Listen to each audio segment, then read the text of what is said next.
Stop what you're doing and listen to this. This is one of the most terrifying things I have ever heard. And we have heard some messed up things over the past 2 weeks, but this one probably wins. The president of El Salvador has made an agreement to take deported immigrants from the US and put them in prison there, regardless of what country they're from. If you don't think that's bad enough, here's the next step. They are also going to take American citizens. Let me repeat that. They are going to take American citizens into the worst prison system on the entire planet. Take some guesses about who they could be targeting. If you don't think this is serious, you have a problem. The stuff that is going on in this country is so incredibly messed up. And this is one more horrifying thing, and I don't know how much worse it can get. This is El Salvador's infamous mega prison, a maximum security jail where inmates are locked in cells 24/7 with only 30 minutes of exercise in a windowless corridor. Human rights groups have called it a concrete and steel pit. Now El Salvador's president has offered to take in criminals deported from the US, including American citizens, and house them here for a fee. US Secretary of State Marco Rubio called the deal unprecedented, saying, "We can send them and he will put them in his jails." El Salvador is also offering to imprison deported gang members from groups notorious for their brutal crimes across the Americas. President Nayib Bukele insists it's a win-win for his country. The US gets rid of criminals and El Salvador makes its prison system sustainable with US money. Experts say any attempts to deport US citizens or people lawfully resident in the US to a foreign jail is likely to face legal challenges. This is El Salvador. This is Revelation, the 2nd chapter and the 10th verse. And fear none of those things which thou shalt suffer.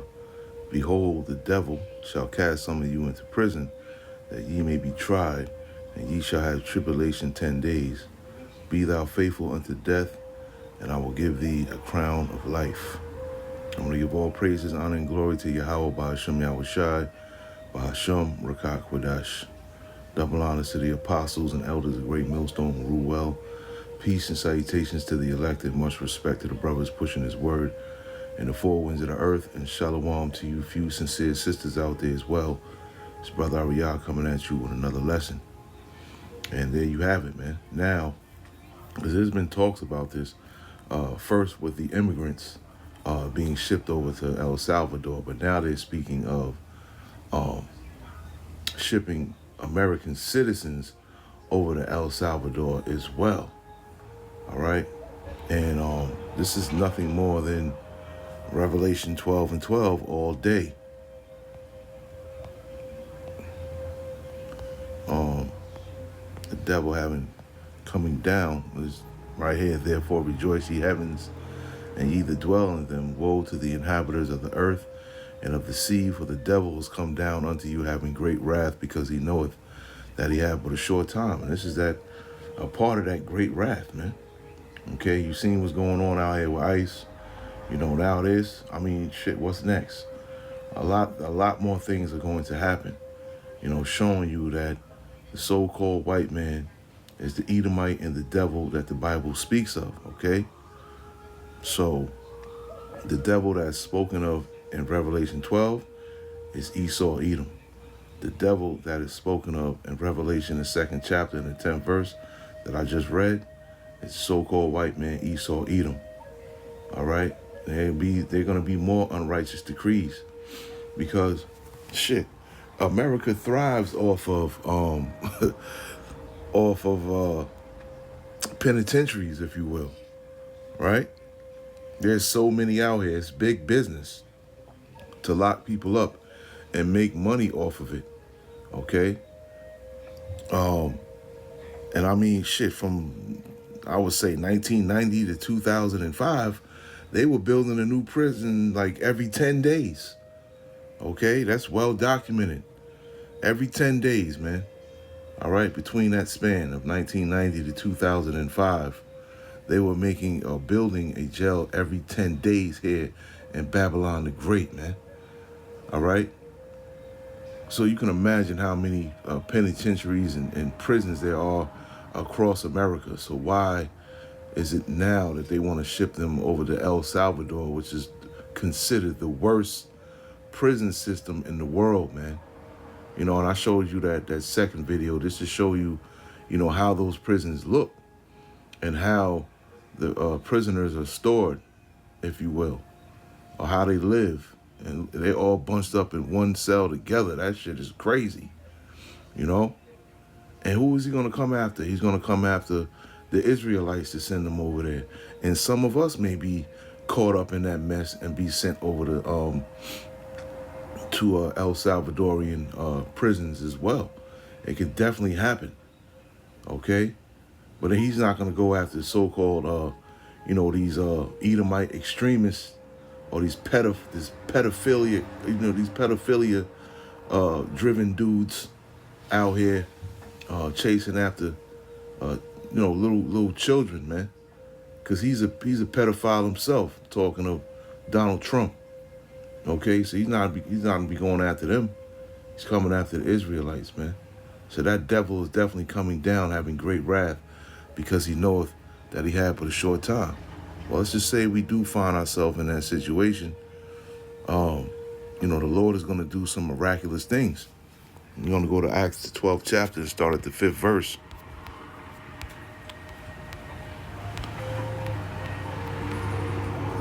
All right, and I'm going to read to about the 11th verse. Let me see. Yeah, I'm going to read to like the 11th verse. Okay, it says, Peter therefore was kept in prison, but prayer was made without ceasing of the church unto the Heavenly Father for him. And when Herod would have brought him forth, the same night Peter was sleeping between two soldiers bound with two chains, and the keepers before the door kept the prison.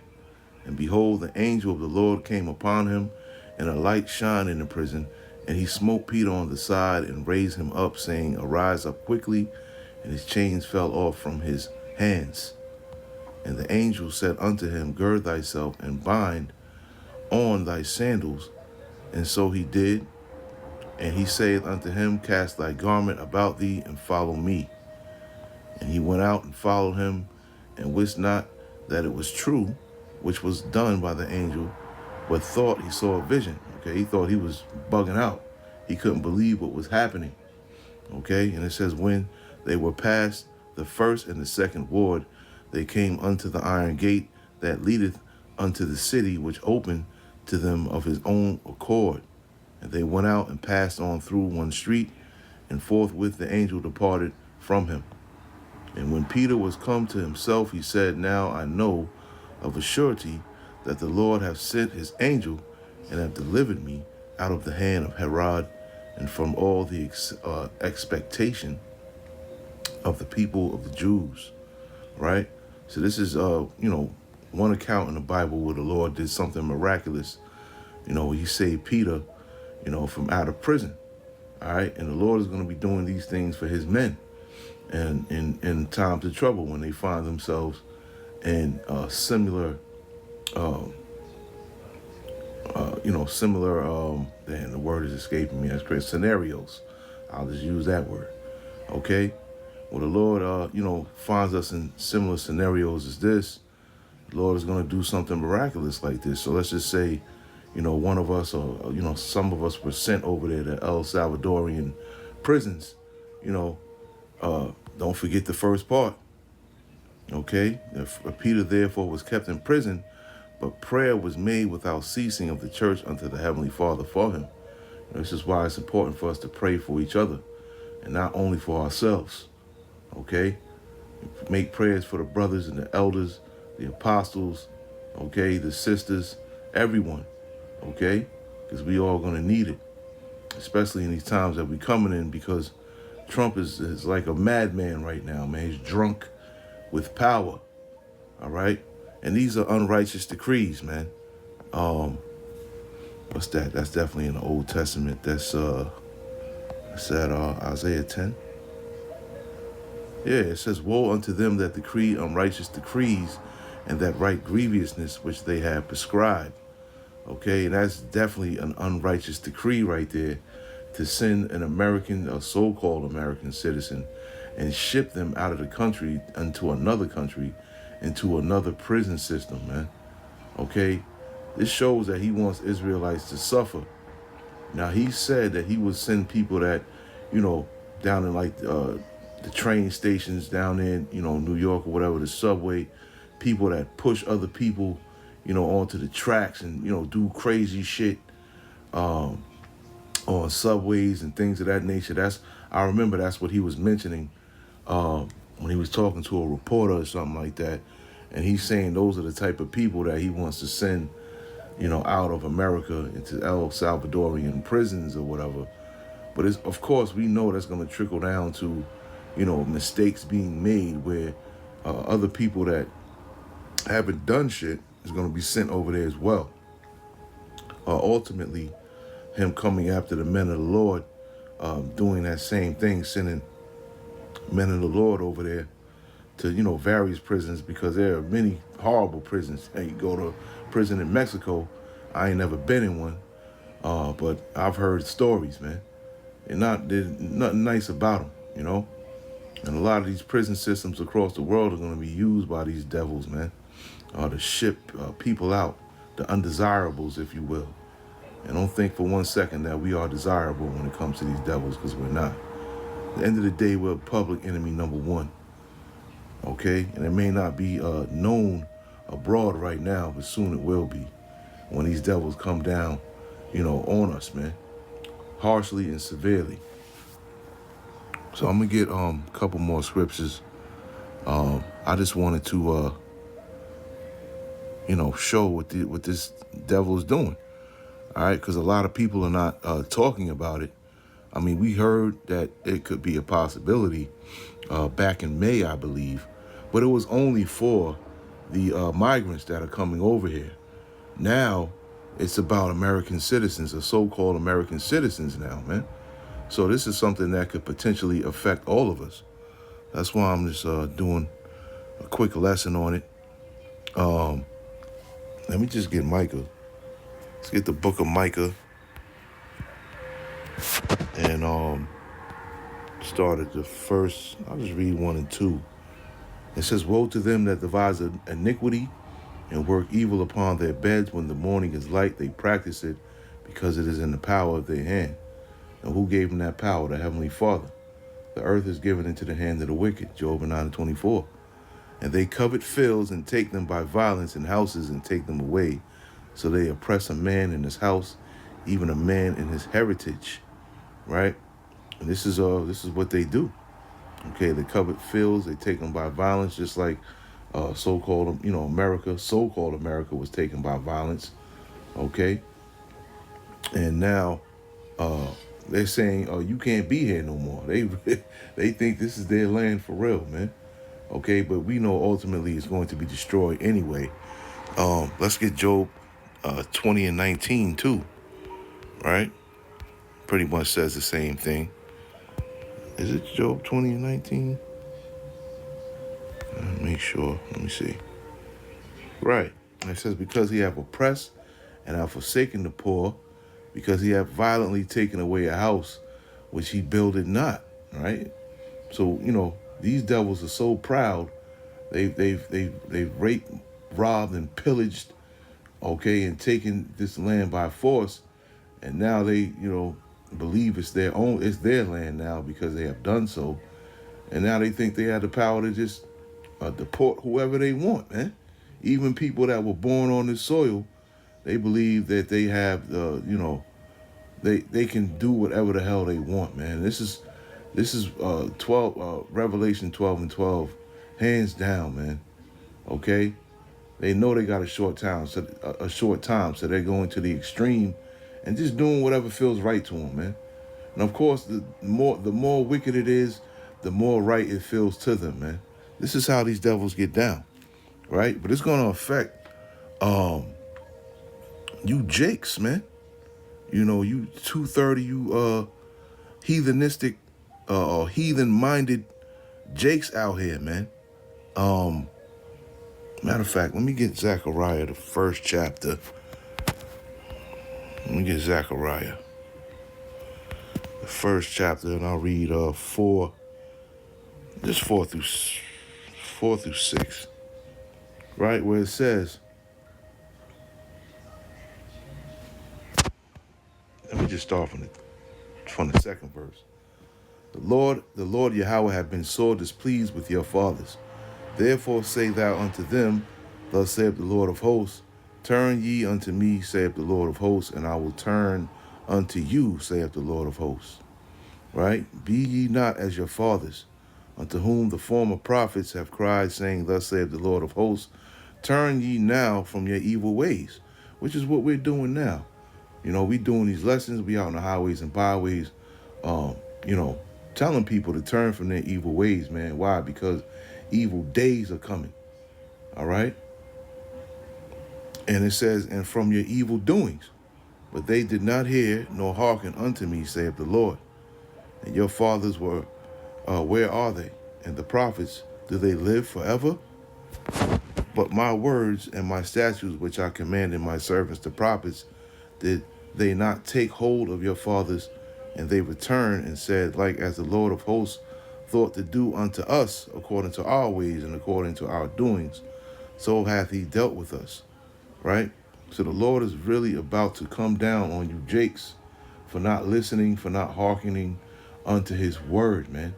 Okay, via his prophets. Right? So whatever happens, happens to you now, man. Right? I mean, we'll be caught up in it too, but not as severely as you jakes that are marked for destruction, if you will, that are marked for misery. This is definitely coming. Let's get Proverbs, of course, the first chapter, and I'll just read 26 through 28. And it says, and this is what the Lord is going to do. I also will laugh at your calamity, and I will mock when your fear cometh. When your fear cometh as desolation, and your destruction cometh as a whirlwind, when distress and anguish cometh upon you, then shall they call upon me, but I will not answer. They shall seek me early, but they shall not find me. Okay, so when this trouble is trickling down on you, 2/3 of Israelites out here, but not hearkening to the word and listening to the message, all right, the Lord is definitely going to pour upon you wrath and destruction, distress and anguish, okay, and desolation, as the scriptures say. Calamity, man, okay? Matter of fact, let's look up the word calamity in the etymology.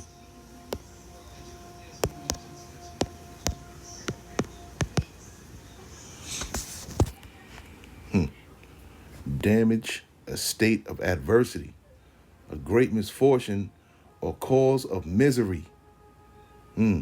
Damage, loss, failure, disaster, misfortune, adversity. Okay? Yeah, this is what 2/3 of our people are going to be faced with very soon, right? And the penalties are going to be very severe, all right? Even to the point where it will cost you your life. The Lord is not playing. The Lord is, having these devils, is rousing these devils up now. A lot of you jakes out here playing games, and this is serious news right here, right? So you that are out there, selling drugs, robbing people, shooting people in the head in broad day, you out there just doing mischief day in and day out. Just know that you are a candidate, to be elected or selected to be put over there in them El Salvadorian prisons, man.